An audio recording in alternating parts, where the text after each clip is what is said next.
Louise Brooks, the rebellious beauty icon of the silent film era, vanished from Hollywood in 1940 without a trace. She once captivated America with her legendary bob haircut and those haunting, sorrow-filled eyes.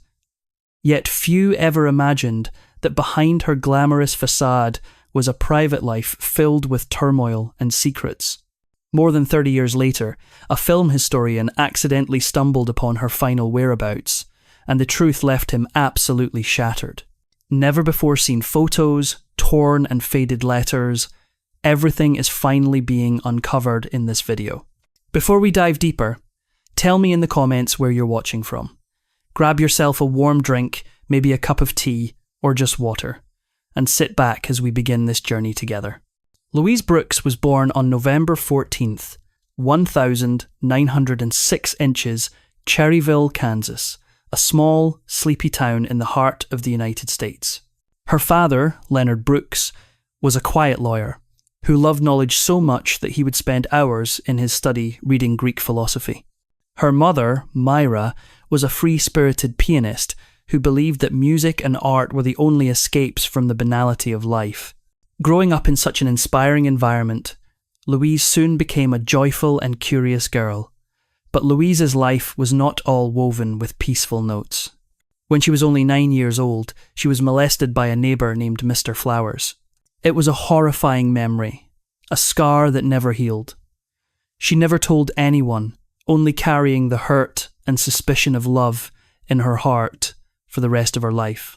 Louise later admitted that from that moment on, she no longer believed in gentleness, because even the sweetest name can hide the darkest truth. Although Louise's mother often sang soothing tunes of Debussy and Rawl to her daughter, she was a strong-minded woman who wanted her daughter to be independent. When Louise was 10, her mother recognised her daughter's exceptional talent for dancing and encouraged her to pursue an artistic career, believing that the stage could be where Louise could regain her confidence. At age 11, Louise first stepped onto the stage of the local opera house with bright, blazing eyes and a body that flowed like silk. She left the audience breathless. People would later say, Louise didn't just dance. She told stories with every movement. From that moment on, her name spread throughout the region. At 15, Louise left Kansas for New York City, the place of bright lights, opportunity, and the most unforgiving tests for any dreamer. She joined the Dennis Dance Company, the pioneering group of American modern dance. Under the guidance of Ted Shaw and Ruth Street Dennis, Louise quickly became a rising star full of promise. However, behind the applause and dazzling performances, a storm was building. Ruth Street, Dennis, the company's co-founder, disliked Louise's stubborn and confident nature. Ruth believed the Kansas girl was nothing more than an arrogant child drunk on ambition. Tension escalated until one day during rehearsal in front of dozens of dancers, Ruth coldly fired her. No explanation, only heavy silence and Louise's burning embarrassment amid whispered gossip. She left Dennis with a shattered heart, yet refused to fall. Louise headed to Broadway, starting over in the George White Scandals productions, a show that had turned many performers into stars. She danced with the fury of someone who had once lost everything, and that fire made audiences unable to look away. By 1925, Louise was performing in the legendary Ziegfeld Follies. She was no longer the little girl from Kansas. On stage, Louise shone confident, seductive, and the embodiment of modern style. Hollywood took notice.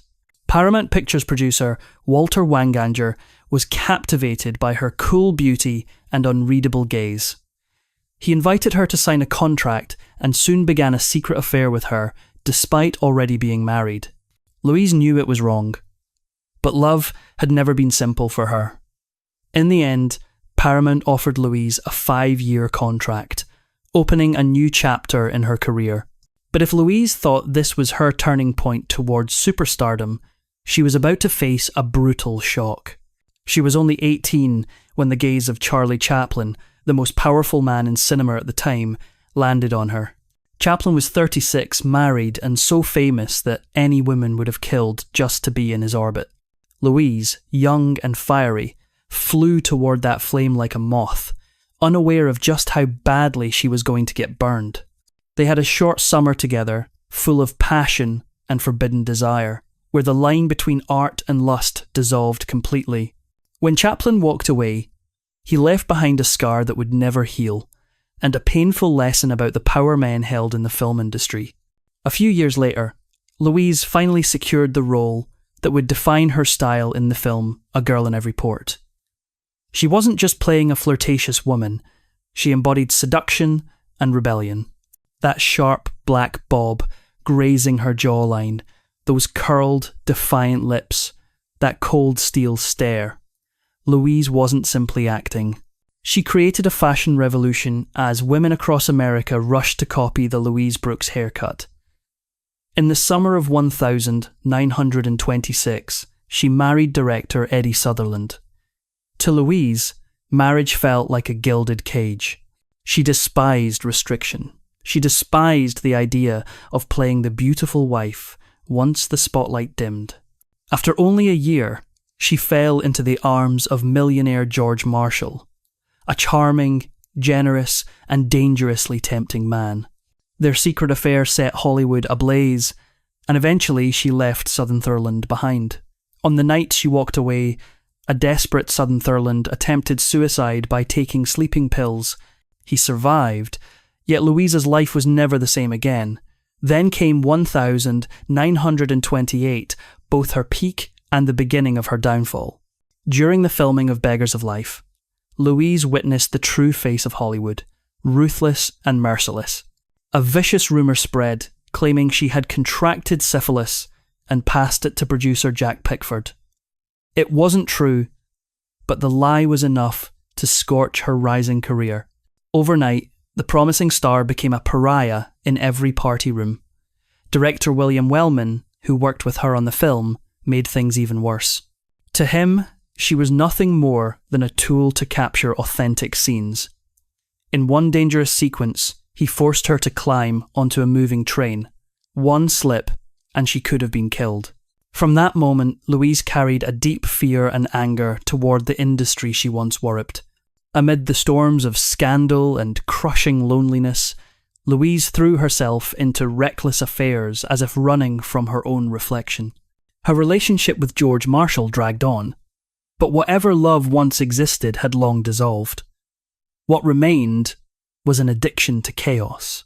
Then, one day, she met Pepe Lederer, the niece of actress Marion Davies, who was the mistress of newspaper tycoon William Randolph Hearst. Pepe was young, rebellious, and wild-spirited, just like Louise. They fell in love, a daring and forbidden romance, in an era where homosexuality was seen as an unforgivable sin. When Hearst found out, he used his immense power to silence the truth. Pepe was forced into a psychiatric hospital under the claim of drug addiction. Just days later, she jumped from a hospital window to her death. Louise received the news in a daze, feeling as if a part of her soul had fallen with Pepe. That was a crack that would never heal. It marked the moment Louise began to despise Hollywood, a place where beauty was always built upon someone else's suffering. In 1929, when Paramount refused to increase her pay, Louise smirked coldly and said goodbye to America. She left for Europe, where art was honoured and people were free to live by their emotions. Ironically, it was George Marshall, the man who had once dragged her into ruin, who urged her to go. Many called her crazy, foolish for abandoning Hollywood just as her star was rising. Louise didn't care. She wanted to be herself, even if it cost her everything. 3 decades later, when Hollywood finally looked back at its golden age, people realised it was Louise who helped define it. In 1929, when Louise Brooks arrived in Berlin, it marked the beginning of an entirely new chapter.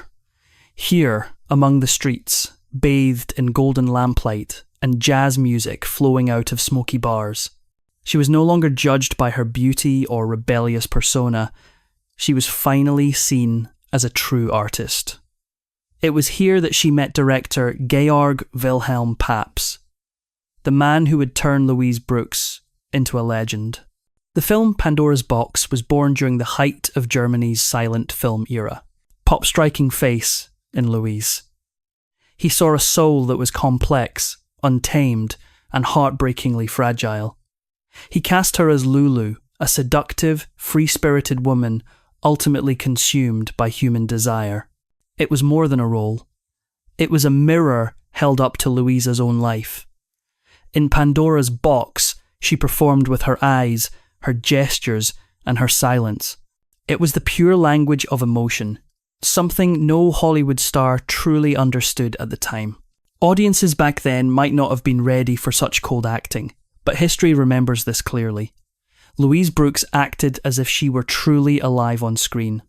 Right after that success, Pops invited her to star in Diary of a Lost Girl. This time, the role cut even deeper. A young woman crushed by society, struggling to rise from the ashes of her dignity. To embody the character, Louise had to confront the past she spent years burying, her painful memories of childhood assault. When she cried in the film, those tears did not belong to the character alone. They were the sobs of Louise Brooks herself. Pops once said, "Louise doesn't act, she lives." And he was right. These two films immortalized her in the history of world cinema. Yet, European triumph also brought its own exhaustion.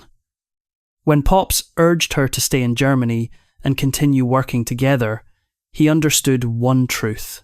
Louise possessed enormous talent, but lacked discipline. He warned her plainly, "If you go back to Hollywood, they will destroy you." Louise only smiled, the confident smile of someone who believes she can control her destiny. She didn't know that this decision would mark the beginning of her downfall. When she returned to America, Hollywood had changed. The era of talkies had arrived, and the studio demanded she record her dialogue for the Canary murder case. She refused, insisting she was an actress, not a puppet of technology. That defiance put her on the blacklist. From an international star, Louise was pushed to the sidelines overnight. She felt no regret. Her pride simply came at the cost of every open door. As her career crumbled, her love with director George Marshall collapsed as well. Louise had loved him passionately, but her freedom meant more to her than anything else. Marshall proposed to her many times, and each time she turned him down. He married another woman, while Louise sat alone in a small room smoking cigarettes, writing in her journal, and smirking at the news of his engagement. Years later, Louise admitted, "I could never belong to anyone, and maybe that is what made me lonely my entire life." Another chance came when Colia Pictures offered her a contract for $500 a week, a dream salary at the time, but Louise refused to audition for a Western. They withdrew the offer, and the few minor films that followed only accelerated her decline. By 1932, Louise Brooks was no longer a star. She was an unemployed former icon, surviving by performing in nightclubs. Each time the spotlight hit her face, the crowd still saw those eyes. The eyes that once enchanted the world, yet they reflected no light back.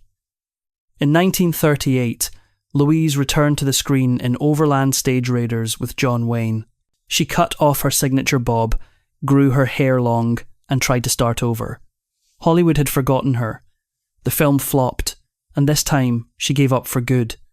The 1,940 passed quietly. Louise drifted between Wichita and New York with no job, no close friends, and no direction. People in her hometown looked at her with a mix of pity and disdain, a faded symbol of a former age. Yet, in the very years when the world had forgotten her, Louise Brooks became a symbol of defiance. She wrote memoirs recounting her wild years, her mistakes, and the passions that scorched her life. On every page, readers no longer saw a failed actress, but a woman who dared to live on her own terms, even if the price was a lifetime of loneliness. From the dazzling lights of Berlin to the quiet streets of New York, from the movie spotlight to the shadows of dim bars, Louise Brooks left behind something time could never erase. She became the image of a woman who dared to love, dared to be free, and dared to fall apart just so she could remain herself.